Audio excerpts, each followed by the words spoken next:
नमस्कार शेतकरी बांधवांनो, आज आपण कापूस पिकामध्ये येणाऱ्या प्रमुख किडी कोणत्या असतात व त्यावर प्रभावी नियंत्रण कसे करावे याबद्दल सविस्तर माहिती या व्हिडिओमध्ये पाहणार आहोत. कपाशीच्या वाढीला सुरुवात होते, त्याचबरोबर अनेक किडींचा प्रादुर्भाव आपणास पाहण्यास मिळतो. तर त्यामुळं आपल्या पिकाचं नुकसान होऊन खूप मोठी उत्पादनामध्ये घट आपणास पाहण्यास मिळते. तर ह्या किडींचा प्रादुर्भाव कशा पद्धतीने होतो, त्या किडी कोणत्या असतात व त्यावरती उपाय कशा पद्धतीने करायचे याविषयीची सविस्तर माहिती आपण या ठिकाणी बघणार आहोत. चला तर मग बघूया ह्या किडी कोणकोणत्या असतात.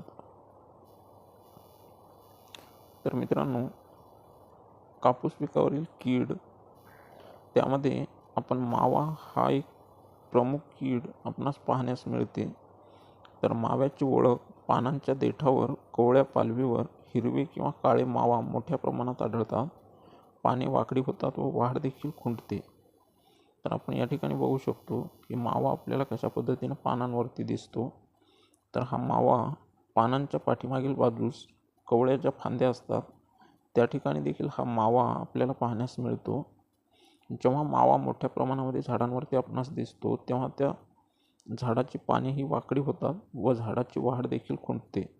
त्यामुळे त्यावरती वेळीच नियंत्रण करणं हे खूप महत्त्वाचं असतं. शेतीची नियमित पाहणी करून मावाबाधित पालवी काढून नष्ट जर केली तर या माव्यावरती चांगल्या पद्धतीनं आपण नियंत्रण मिळवू शकतो. ज्या फांदीला जास्त मावा आहे ती फांदी पूर्णपणे काढून जर टाकली आणि तिला नष्ट केलं तर मावा चांगल्या पद्धतीनं नियंत्रणामध्ये येतो. त्याचबरोबर कोवळे, पिवळे, चिकट सापळे किंवा स्टिकी ट्रॅप प्रति एकर 8 ते 10 जर आपण लावले तर त्यामुळे देखील चांगल्या पद्धतीनं माव्यावरती आपण नियंत्रण मिळवू शकतो. तसेच नीम आधारित कीटकनाशक त्यामध्ये NSKE 5% 5 मिली प्रति लिटर पाण्यामध्ये मिसळून याची जर फवारणी केली तरीही माव्यावरती आपण चांगल्या पद्धतीनं नियंत्रण मिळवू शकतो. त्याचबरोबर किडींचा जर प्रादुर्भाव जास्त असेल तर थायमेथॉक्सम 25 WG 0.25 ग्रॅम किंवा इमिडाक्लोप्रिड 17.8 SL 0.3 मिली प्रति लिटर पाण्यामध्ये मिसळून याची आपण फवारणी करू शकतो. तर यामुळे देखील माव्यावरती आपण नियंत्रण मिळवू शकतो व आपल्या उत्पादनामध्ये वाढ निश्चित यामुळे होऊ शकते. तर यासाठी वेळीच या किडींवरती नियंत्रण मिळवणं हे खूप महत्त्वाचं असतं. तर बघूया पुढची जी कीड आहे ती कोणती आहे. कपाशीची वाढ होऊन जेव्हा बोंड कपाशीला लागायला लागतात त्यावेळेस आपणास बोंडाळी ही आपणास कपाशीवरती पाहायला मिळते. तर या कपाशीवर जी बोंडाळी येते त्या बोंडाळीची ओळख, आळीचा रंग हा फिकट हिरवा ते तपकिरी असून शरीरावर पांढऱ्या आणि काळ्या रेषा असतात. तर आपण या ठिकाणी बघू शकतो या पद्धतीची ती आळी असते आणि त्या आळीची पूर्णपणे वाढ झाल्यानंतर 3 ते 4 सेंटीमीटर एवढ्या लांबीची ती आळी असते. तर अशा पद्धतीची ती आळी आपण या ठिकाणी बघू शकतो. ही आळी फुलांमध्ये, बोंडामध्ये आणि कोवळ्या बोंडांना भोक पाडून आत शिरते व आतमध्ये जाऊन ती त्या बोंडांतील दाणे देखील खाऊन टाकते. त्याचबरोबर नुकसान झालेल्या बोंडाला छोटा छिद्र आपल्याला दिसतो आणि त्यातून विष्ठा बाहेर आलेली दिसते. तर या पद्धतीनं त्या बोंडातील गर ती खाऊन टाकते, त्यामध्ये जी सरकीचे दाणे असतात ते देखील खाऊन टाकते व आपल्या उत्पादनामध्ये यामुळे खूप मोठी घट आपणास दिसून येते.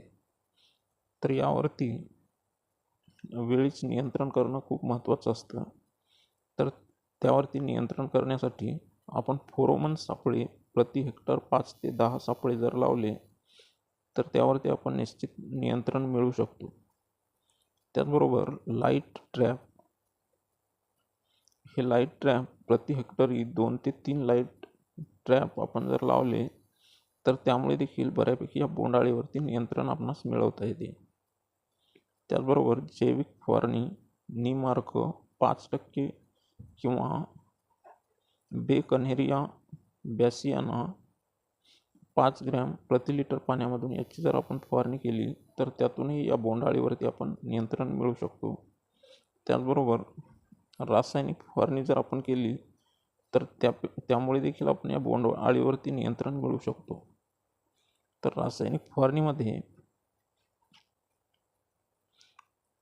क्लोरॅन्ट्रानिलिप्रोल 18.5% SC 0.3 मिलीलिटर पाण्यामध्ये याची फवारणी करायची.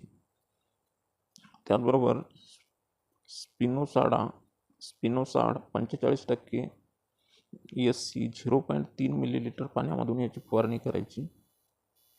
त्याचबरोबर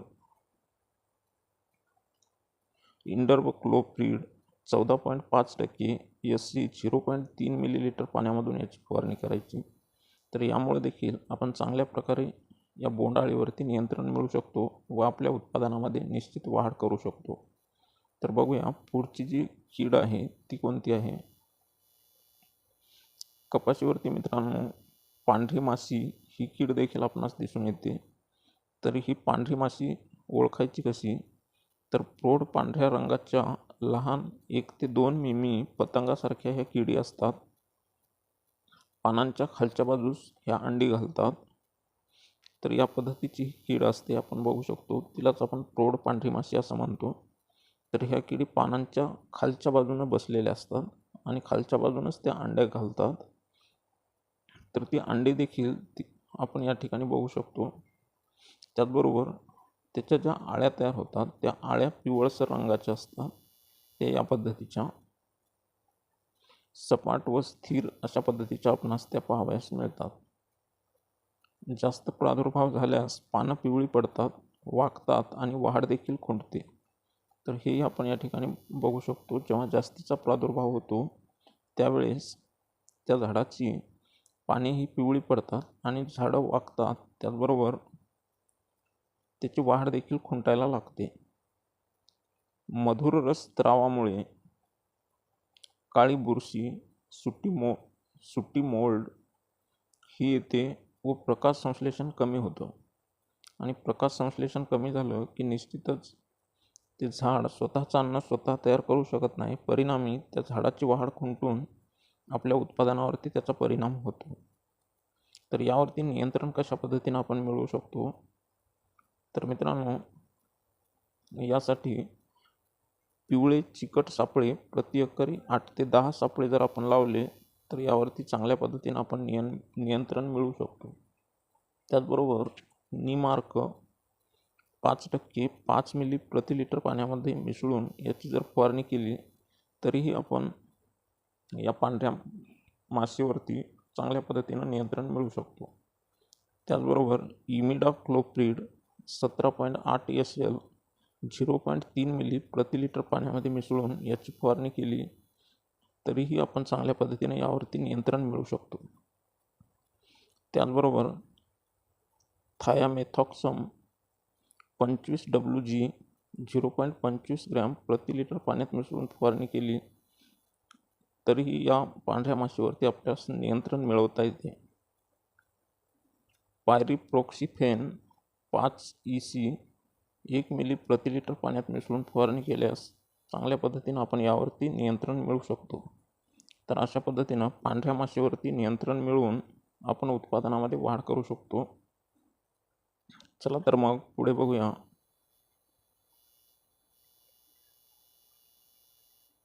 कापूस पिकावर तुडतुडे किडे आपण बऱ्याच वेळेस पाहतो. तर याची ओळख प्रौढ कीटक हे लहान हिरवे, पिवळट किंवा तपकिरी रंगाचे असतात. तर आपण या ठिकाणी ते बघू शकतो. तर ही पाने व कवळ्या भागावर बसून रस शोषण करतात. जोराच्या प्रादुर्भावामुळे पाने पिवळी पडतात, वाळतात आणि वाढ खुंटते. जेव्हा जोराचा प्रादुर्भाव होतो तेव्हा झाडांची वाढ देखील खुंटते आणि पानांची जी वळणं असतात ती या पद्धतीची आपणास दिसाव्यास लागतात. त्याचबरोबर फुले आणि बोंडे गळतात व उत्पादनामध्ये खूप मोठी घट होते. तर आपण बघू शकतो फुलं किंवा बोंड ही अशा पद्धतीनं तुडतुडे किड्यांमुळे गळून जातात आणि त्यामुळं आपल्या उत्पादनामध्ये त्याची निश्चितच घट व्हायला आपल्याला कारणीभूत ठरते. तर यावरती नियंत्रण आपण कशा पद्धतीनं मिळवू शकतो, तर पिवळे व चिकट सापळे लावा. प्रति एकरी 8 ते 10 या तुडतुडे किड्यांच्या नियंत्रणासाठी खूप चांगली मदत होते. त्याचबरोबर नीमार्क 5% 5 मिली प्रति लिटर पाण्यामध्ये मिसळून फवारणी केल्यास या तुडतुडे किड्यांवरती चांगल्या पद्धतीनं आपण नियंत्रण मिळवू शकतो. हे नीम अर्क आपल्या सर्वांच्या शेतामध्ये निंबाची झाडे असतात, तर त्याच्या पाल्याच्या रसापासून देखील आपण हा अर्क बनवू शकतो व तो देखील आपण फवारणीमध्ये वापरू शकतो. त्याचबरोबर इमिडाक्लोप्रिड 17.8 SL 0.3 मिली प्रति लिटर पाण्यात मिसळून याची देखील आपण फवारणी करू शकतो. त्याचबरोबर थायामेथॉक्सम 25 WG 0.25 ग्रॅम प्रति लिटर पाण्यात मिसळून याची देखील फवारणी करू शकतो. त्याचबरोबर डायमिथोएट 30 EC 1 मिली प्रति लिटर पाण्यामध्ये मिसळून याची देखील फवारणी करू शकतो. तर अशा पद्धतीनं तुडतुडे किडीवरती आपण नियंत्रण मिळवू शकतो व आपल्या उत्पादनामध्ये वाढ करू शकतो.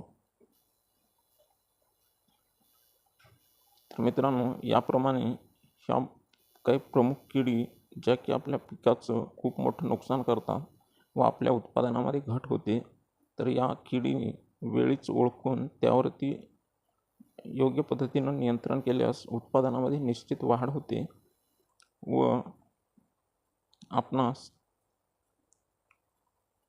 जे कपाशीचं उत्पादन आहे ते चांगल्या पद्धतीनं घेता येतं.